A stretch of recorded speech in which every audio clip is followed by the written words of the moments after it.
প্রিয় শিক্ষার্থীরা, আসসালামু আলাইকুম। আশা করি সবাই ভালো আছো। আজকে চলে আসলাম আর একটি নতুন পর্বে। এই পর্বে আলোচনা করব অধ্যায় 1-20 পৃষ্ঠার অঙ্কগুলো নিয়ে। তো তোমরা ক্লাসটি শেষ পর্যন্ত দেখবে, আমি তোমাদেরকে সহজভাবে বুঝিয়ে দেওয়ার চেষ্টা করবো ইনশাআল্লাহ। আর আমার চ্যানেলে নতুন হয়ে থাকলে এবং ধারাবাহিকভাবে ক্লাসগুলো পেতে চাইলে তোমরা চ্যানেলটি সাবস্ক্রাইব করে রাখতে পারো। আর ইতিপূর্বে যারা চ্যানেলটি সাবস্ক্রাইব করে রেখেছো তাদেরকে অসংখ্য ধন্যবাদ।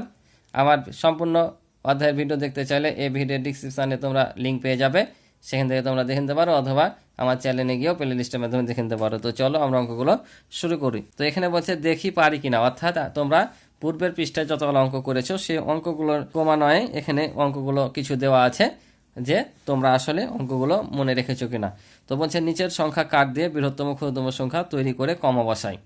অর্থাৎ আমাদেরকে এই যে কার্ড দেওয়া আছে দেখতে পাচ্ছ, একটা কার্ড থেকে আমাদের সংখ্যাগুলো কি করতে হবে, বৃহত্তম ও ক্ষুদ্রতম অর্থাৎ বড় থেকে ছোট এবং ছোট থেকে বড় সাজিয়ে আবার কি করতে হবে, কমা বসাতে হবে। ঠিক আছে, তো আমি তোমাদেরকে এখানেই বসিয়ে দিচ্ছি, তোমরা যখন অঙ্ক করবে তখন খাতায় তোমরা করে নিতে পারো। তাহলে এখানে দেখো, এখানে সবচাইতে বড় সংখ্যা, কারণ আমরা জানি যে 1 থেকে 9 এবং 0 সহ অঙ্ক প্রতি কয়টি, 10টি। এই 10টি অঙ্ক নিয়ে আমাদের সংখ্যা গঠন করা হয়। আর আমরা জানি এই 10টি অঙ্কের মধ্যে সবচাইতে বড় অঙ্ক হচ্ছে 9, তারপর 8, তারপর 7, তারপর 6, এভাবে ক্রমান্বয়ে আসে। আর সবচাইতে ছোট অঙ্ক হচ্ছে 0। কিন্তু ছোট সংখ্যা যখন আমরা গঠন করি তখন 0 কিন্তু সামনে আমরা কখনো বসাই না, কারণ 0 দিয়ে কোনো সংখ্যা গঠন করা যায় না। তাই আমরা 0-র পরে ছোট সংখ্যাটা বসিয়ে তারপর দ্বিতীয় স্থানে 0টা বসাই। তোমরা ইতিপূর্বে শিখেছো। তো চলো আমরা প্রথমে কি করব, বৃহত্তম সংখ্যাটা গঠন করব। তাহলে সবচাইতে এখানে দেখো, এখানে কার্ড সংখ্যা দেওয়া আছে মোট 7টি। এই 7টির মধ্যে সবচাইতে বড় অঙ্ক হচ্ছে 8। এখানে 9 নাই, 8। তাহলে আমরা কি বসাবো, প্রথমে 8 বসাবো। তারপর কত বসাবো, তারপর হচ্ছে 7, তারপর হচ্ছে তোমার দেখো এখানে আছে 5, তারপর আছে 4, 3, তারপর আছে 1, তারপর হচ্ছে 0। তাহলে আমাদের দেখো বৃহত্তম সংখ্যা কিন্তু এখানে গঠন হয়ে গেল। ঠিক আছে, তাহলে আমাদের কি বলেছে, কমা বসাতে বলেছে। তাহলে আমরা যদি কমা বসাই, তাহলে আমরা যখন কিছু উল্লেখ না করে থাকবে যে দেশীয় রীতি বা আন্তর্জাতিক রীতি, তখন আমরা সবসময় দেশীয় রীতিতে কমাটা বসাবো। ঠিক আছে, তো দেশীয় রীতিতে কমা বসার নিয়ম হচ্ছে প্রথমে ডান দিক থেকে 3 অঙ্ক রেখে তারপর 2 অঙ্ক পরপর কমা ব্যবহার করতে হয়। তাহলে আমরা প্রথমে ডান দিক থেকে 3 ঘর 1 2 3 এখানে রেখে তাহলে এখানে একটা কমা, তারপর কত অঙ্ক, 2 অঙ্ক পরপর। ঘর বলতে আমি অঙ্ক বোঝাচ্ছি, ঠিক আছে। তারপর কত অঙ্ক, 2 অঙ্ক পরপর, এই যে। তাহলে দেখো প্রথমে ডান দিকে 3 অঙ্ক রেখে তারপরে 2 ঘর পরপর কমা। তো এখানে তার নাই, তাই একটা সংখ্যা আমরা 2 ঘর পেলাম। ঠিক আছে, এবার বলেছে ছোট থেকে বড়। তো আমি প্রথমে কি বললাম যে 10টি অঙ্কের মধ্যে সবচেয়ে ছোট হচ্ছে 0, কিন্তু 0 দিয়ে সংখ্যা গঠন করা হয় না। তাই আমরা কি করি, 0-র পরে যেটা ছোট সংখ্যা থাকে সেই সংখ্যাটা আগে বসিয়ে তারপর দ্বিতীয় স্থানে 0টা বসাই। তাহলে আমরা এখানে 0-এর আগে কি আছে, 1 আছে ছোট সংখ্যা, তাহলে আমরা এখানে 1 বসাবো। তারপর 1-এর পরে দ্বিতীয় স্থানে এই যে এখন 0টা দিব, কারণ এখানে যদি আমরা আগে 0 দিতাম তাহলে 0 দিয়ে কোনো সংখ্যা গঠন হতো না, বুঝছো। তাহলে প্রথমে আমরা 0-এর পরে সংখ্যাটা দিয়ে তারপর দ্বিতীয় স্থানে 0 দিয়ে তারপর ক্রমান্বয়ে আমরা এগুলো সাজিয়ে দিব। ঠিক আছে, তারপরে দিব কত, 3, 4, তারপর হচ্ছে 5, তারপর 7, তারপর হচ্ছে 8। তাহলে দেখো 7 অঙ্কের ক্ষুদ্রতম সংখ্যা আমাদের হয়ে গেল। ঠিক আছে, যে এটা আমরা ক্ষুদ্রতম সংখ্যা পেলাম। তাহলে এখানেও কমা বসিয়ে নেবো কয় ঘর, 3 ঘর, তারপর 2 ঘর পরপর, এই যে হয়ে গেল। তাহলে আমাদের বলেছিল নিচের সংখ্যা কাট দিয়ে বৃহত্তম ক্ষুদ্রতম সংখ্যা তৈরি করে কমা বসাই। তাহলে আমরা বৃহত্তম ক্ষুদ্রতম সংখ্যা বসালাম, আবার কমাও বসালাম। এবার নিচে বলছে বৃহত্তম সংখ্যাটি নিচের খালি ঘরে বসিয়ে স্থানীয় মান নির্ণয় করি। বৃহত্তম সংখ্যাটি নিচের খালি ঘরে বসিয়ে, অর্থাৎ এই যে খালি ঘর দেখতে পাচ্ছ, খালি ঘরে বসিয়ে স্থানীয় মান নির্ণয় করতে বলছে। তাহলে এখানে লেখা আছে দেখো, সংখ্যা লিখি, এখানে স্থানীয় মান লিখি। অর্থাৎ আমাদের এই ঘরের সংখ্যাগুলো লিখতে হবে, এখানে স্থানীয় মানগুলো লিখতে হবে। তাহলে প্রথমে আমরা শুরু করি কোন দিক থেকে, একক স্থানীয় থেকে। তাহলে একক, তাহলে আমরা সংখ্যাটা উঠাবো, বৃহত্তম সংখ্যা বলেছে, তাহলে আমরা এই দিক থেকে উঠাবো। তাহলে প্রথমে কি আছে, 0, তারপরে আছে 1, তারপর আছে 3, তারপর আছে 4, 5, তারপর আছে 7, 8। বুঝতে পারছো। তাহলে এখন স্থানীয় মান যদি আমরা লিখি, তাহলে 0-এর স্থানীয় মান কত, একক, প্রথমে যেহেতু আছে। আর এককের মান মানে কি, একই হবে, অর্থাৎ 0ই থাকবে আমাদের এখানে। 1 আছে দশকের ঘরে, তার মানে কি 10। 3 আছে শতকের ঘরে, তাহলে কত হবে, 300, কারণ 1 শতকে হয় 100। তাহলে 3 আছে শতকের ঘরে, তাহলে কত হবে, 300। 4 আছে হাজারের ঘরে, তাহলে কত হবে, 4000, অর্থাৎ 3টা শূন্য, হাজার লিখতে 3টা শূন্য লাগে। তারপর আছে অজিতের ঘরে 5 আছে, তো অজিতের ঘরে 5 মানে কি 50,000, 1 অজিত সমান হচ্ছে 10,000, তাহলে 5 অজিত সমান 50,000। তাহলে অজিত লিখতে কয়টা শূন্য লাগে? 4টা। যদি না বুঝতে পারো এই যে এখানে যে সংখ্যাটা আছে তারপরে যতগুলো অঙ্ক থাকবে তার জন্য একটা শূন্য নিবা। তাহলে 1 2 3 4, 4টা অঙ্ক আছে, 4টা শূন্য, তাহলে 5 দিয়ে 4টা শূন্য, 1 2 3 4 হয়ে গেল আমাদের, ঠিক আছে, 4টা শূন্য। তারপর 7, 7 কত ঘরে আছে? লক্ষের ঘরে। তাহলে আমরা 7 দিয়ে লক্ষ লিখতে কয়টা শূন্য লাগে? 5টা। তাহলে আমরা এখানে 5টা শূন্য বসাবো, 1 2 3 4 5। যদি না বুঝতে পারো তাহলে যে গুণে নিবা, 7 রেখে 1 2 3 4 5, 5টা অঙ্ক আছে পরে, 5টা শূন্য। এবার 8, 8 নিযুত।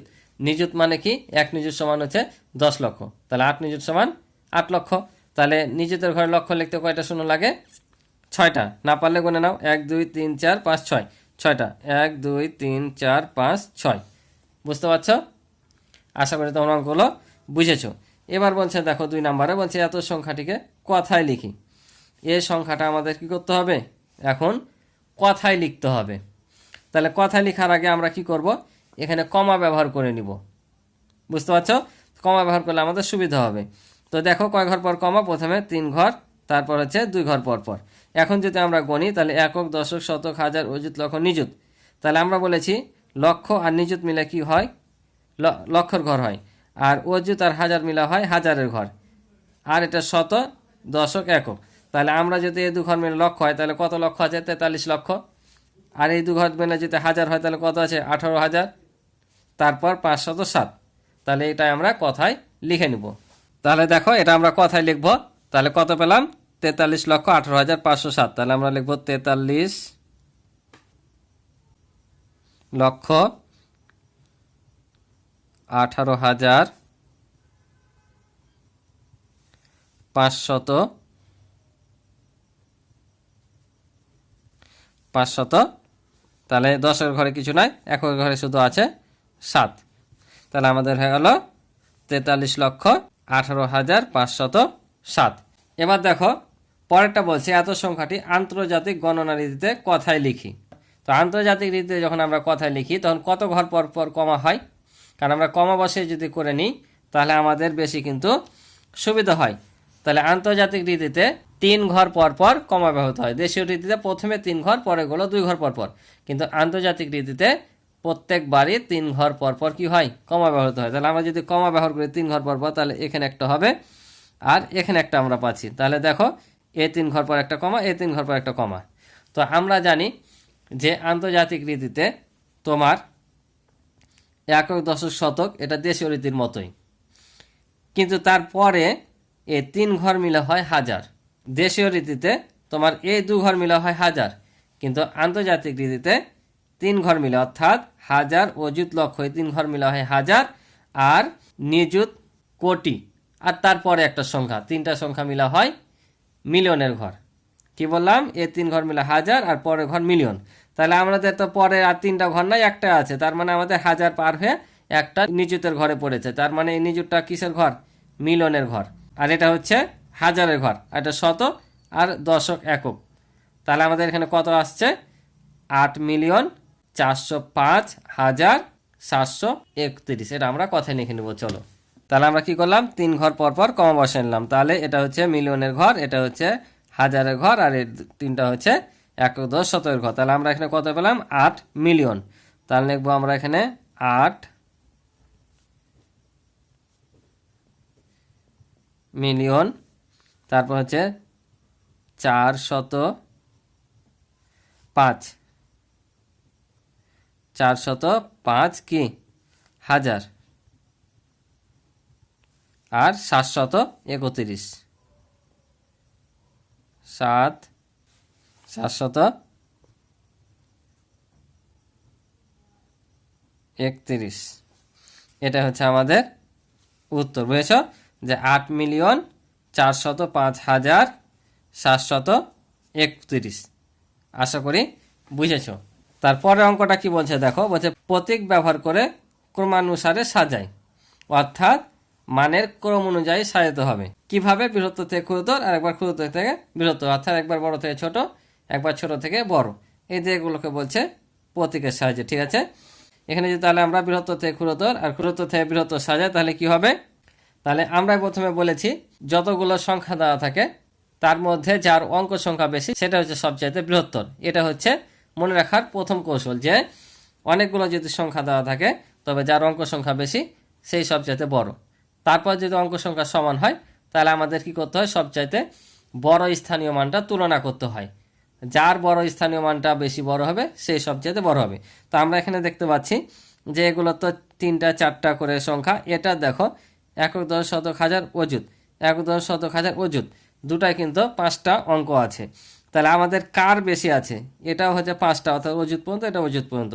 তা আমরা দেখতে পাচ্ছি যে এটার অযুতের ঘরে আছে 5, এটা আছে 8, তার মানে এটার চাইতে এটা বেশি, কারণ অযুতের ঘরে 8 আছে, তাহলে 8 বড়। কারণ এখানে আছে তোমাদের 82,300, এখানে আছে 58,209, তার মানে এই সংখ্যাটা বড়। তাহলে আমরা আগে বৃহত্তর থেকে ক্ষুদ্রতর বলেছে, তাহলে আমরা এটা আগে লিখে নেব যে 82,300। তারপর কোনটা পেলাম, এইটা পেলাম, অর্থাৎ 58,209। তারপর কোনটা পাবো দেখো, তারপর এটা আছে 4টা অঙ্ক, এটা আছে 4টা অঙ্ক। তো এটার হাজারের ঘরে দেখছি আমরা, অর্থাৎ শেষ অঙ্কটা দিচ্ছি 1, এটা আছে 2, তার মানে এই 2টা বড়, তাহলে এই সংখ্যাটা বড়, তাহলে 2410। তারপরে কোনটা বড়, এটা। আর এটা আমরা দেখতে পাচ্ছি 3টা অঙ্ক, তার মানে এটা সবচাইতে কি ছোট অঙ্ক। সবগুলো 9 থাকতে পারে কিন্তু এর অঙ্ক সংখ্যা কম, তাই এটা সবচাইতে ছোট সংখ্যা। এখন বলেছে আমাদের কি ক্ষুদ্রতর থেকে বৃহত্তর সাজাতে। তাহলে আমরা এটাই যদি আবার এদিকে সাজিয়ে দিই পর্যায়ক্রমে, তাহলে কি ছোট থেকে বড় হয়ে যাবে। অর্থাৎ প্রথমে লিখব এটা 999, তারপর লিখব 1092, তারপর লিখব হচ্ছে 2410, তারপর হচ্ছে 58,209, তারপর হচ্ছে তোমার 82,300। তাহলে দেখো আমাদের ছোট থেকে বড় সাজানো হয়ে গেল, অর্থাৎ ক্ষুদ্র থেকে বৃহত্তর সাজানো হয়ে গেল। তাহলে এবার নিচের অঙ্কটা দেখো, বলছে এত এত এত প্যাটার্নটি সম্পূর্ণ করি ও নিয়ম লিখি। এখন এটার প্যাটার্ন তৈরি করতে বলছে এবং নিয়মটা কি সেটাও লিখতে বলছে। তো চলো এটা আমি তোমাদের খাতায় করে দিই। তো দেখো, তাহলে আমি এখানে প্যাটার্নটি উঠিয়ে নিয়েছি। তাহলে এখানে এখন বলছে যে এই প্যাটার্নটি সম্পূর্ণ করতে এবং নিয়ম লিখতে। তো আমরা এখানে দেখতে পাচ্ছি, দেখো এটা যদি যোগ করি তাহলে আমরা পাচ্ছি 7, আবার যদি এটা যোগ করি তাহলে পাচ্ছি 14। তার মানে আমরা দেখতে পাচ্ছি পাশাপাশি দুইটি যে সংখ্যা যদি যোগ করি তাহলে পরের সংখ্যাটা পাচ্ছি, অর্থাৎ আগের সংখ্যা আর পরের সংখ্যা যোগ করে তার পরবর্তী সংখ্যাটা আমরা পাচ্ছি। তাহলে আমাদের নিয়মটা কি হবে, তাহলে নিয়মটা হচ্ছে আগের সংখ্যা, এখানে সংখ্যা হবে লেখা হয়নি, আগের সংখ্যা যোগ পরের সংখ্যা।